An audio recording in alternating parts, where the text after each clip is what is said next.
Maternal health and mortality, the story behind the numbers. Over the last 20 years, the world has seen promising improvements in maternal health, with the global maternal mortality rate decreasing by over 30% opens a new window.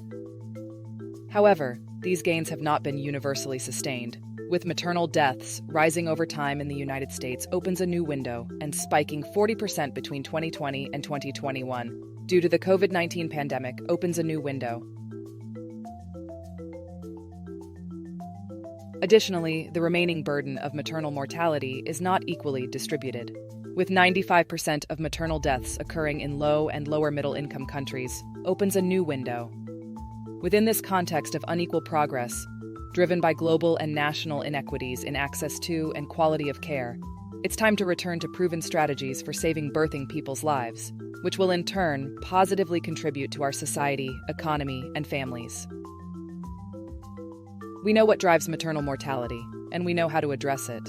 If we, as a global community, chose to implement just one product to save birthing people's lives, safe and inclusive contraception would have the greatest absolute impact on maternal mortality at scale.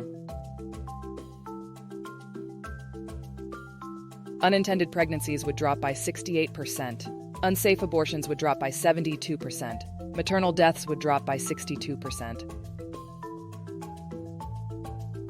Inequities in care cost lives. While these challenges to gender equity and health system failures impact maternal mortality in much of the world, social determinants of health and racism have an outsized influence on maternal outcomes in the United States.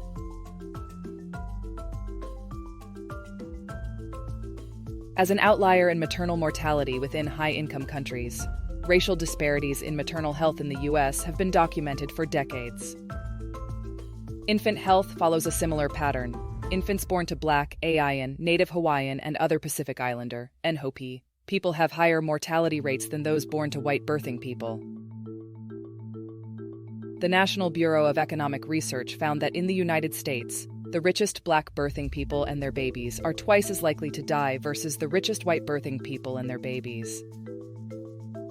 This study is unique because it demonstrates that the risks of childbirth vary both by race and parental income, and that Black families are disproportionately affected regardless of their socioeconomic status.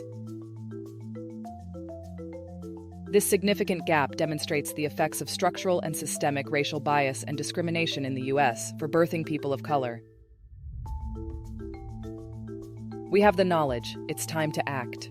The benefits of quality and equitable maternal health care will not only reduce mortality, but improve health systems as a whole and improve outcomes for individuals beyond their pregnancy journey.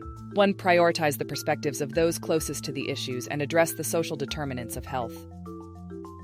2. Work across sectors and health areas to affirm the importance of quality, equitable maternal health care.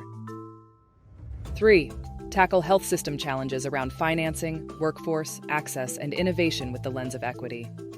Kudos for Ariel Falconer, Asma Hussein, Khadija Mubashir, and Thea Laserde.